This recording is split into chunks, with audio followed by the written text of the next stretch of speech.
तीन बहुओं के रवैये से सासू माँ बहुत परेशान थी। दरअसल बात ये थी कि तीनों बहुओं में किसी बात को लेकर अनबन हो गई थी।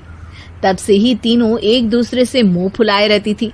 ना कोई सीधे मुंह किसी से बात करती, ना किसी का कहना मानती। पड़ोसी भी इस बात को जानते थे और जाने कैसे कैसे बातें भी करते। इसीलिए सासू माँ ने तीनों बहुओं को तुरंत अपने कमरे में बुलाया। मैं कई दिनों से देख रही हूँ, तुम तीनों अलग अलग सारे काम कर रही हो। ये सब नहीं चलेगा, तीनों को मिलकर ही काम करना पड़ेगा। सास की बात सुनकर एकदम से बड़ी बहू बोल उठती है। नहीं मम्मी जी, मैं इन दोनों के साथ कुछ नहीं कर सकती। मैं इस घर की बड़ी बहू हूँ, फिर भी ये मेरा कहना बिल्कुल भी नहीं मानती। अरे जेठानी जी, जानबूझकर मुझे डबल काम करवाती है आप। और छोटी मुझसे टेढ़े मुंह ही बात करती है। इन दोनों के बीच हमेशा सैंडविच बन जाती है मेरी, और मैं हमेशा आलू की तरह बीच में मसली जाती हूँ। मम्मी जी, इन दोनों को लगता है कि मैं छोटी हूँ तो इनके पैरों तले दब जाऊंगी, लेकिन नहीं, मेरा भी उतना ही अधिकार है जितना इन दोनों का है। बढ़िया आई दोनों मेरी चुगली करने के लिए, मुझे क्या कम समझ रखा है।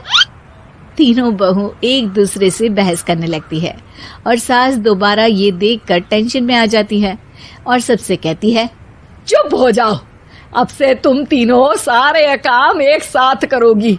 आंख बंद करके एक दूसरे की बात सुनोगी। तुम तीनों इस बात को गांठ बांध लो, वरना अगली छुट्टियों में तुम्हारा अपना मायके जाना कैंसिल। सास की बातें सुनकर डर के मारे तीनों हामी भर देती हैं। जी मम्मी जी, मैं समझ गई। हाँ मम्मी जी, जैसा आप कहें। आप जो कहेंगी मैं वही करूंगी। तीनों बहू सास की बात को गांठ बांध लेती है और वादा करती है कि अब से सारे काम वो तीनों एक साथ मिलकर ही करेंगी। ये सब देखकर सास खुश हो जाती है और वहाँ से चली जाती है। नीचे जाकर वो देखती है कि घर में शर्मा जी आए हुए होते हैं। सास जोर से आवाज लगाकर कहती है, अरे बहू, जरा चाय बनाकर तो लाना, शर्मा जी आए हैं। सास की बात सुनकर तीनों बहू तुरंत किचन की ओर भागती है और चाय बनाना शुरू कर देती है। मुझे तो एकदम मसाले वाली कड़क चाय पसंद है, तो हम शर्मा जी के लिए मसाले वाली चाय ही बनाएंगे। अरे नहीं दीदी, गर्मी के मौसम में मसाला चाय कौन पीता है? मैं तो शर्मा जी के लिए इलायची वाली चाय ही बनाऊंगी। ये कैसी बात कर रही हैं आप दोनों?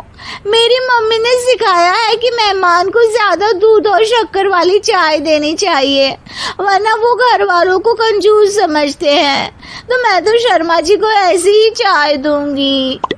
तीनों बहुएं अपने अपने तरीके से चाय में शक्कर, मसाला, पत्ती सब डाल देती है।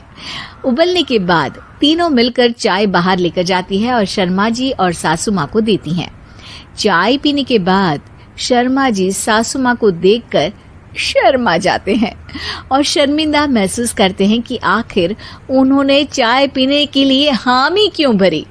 सासू माँ भी चाय पीना शुरू करती है और कहती हैं, अरे बहू, ये कैसी चाय बनाई है?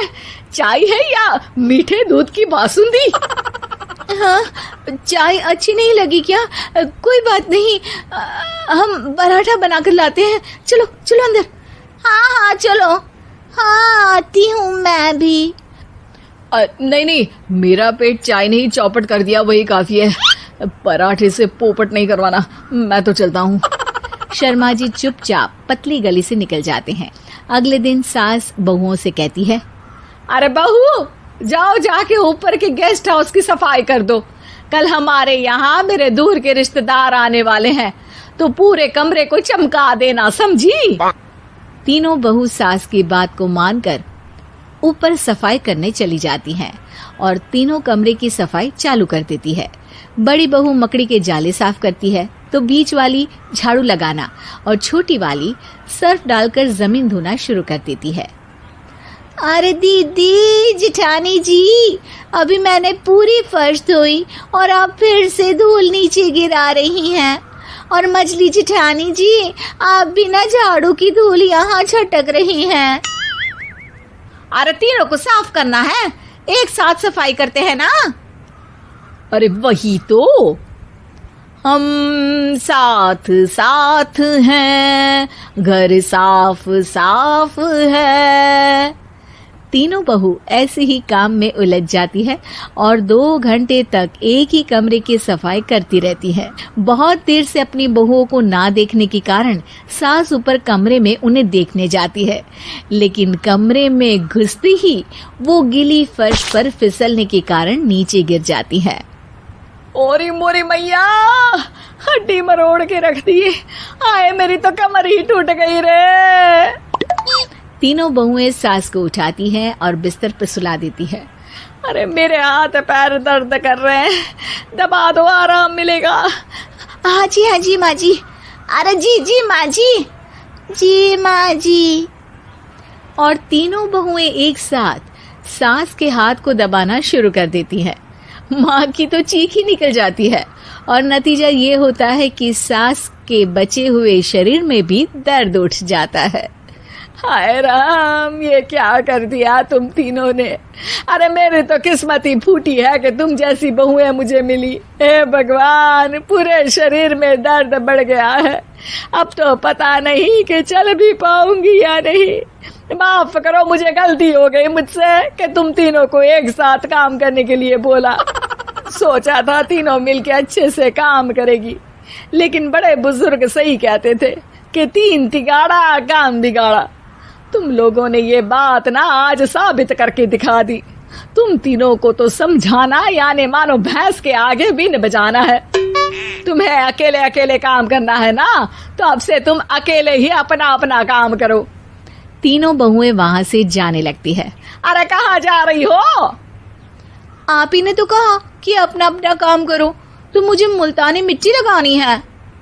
अरे मुझे भी तो नेल पॉलिश लगानी है। मुझे ना मेहंदी लगानी है।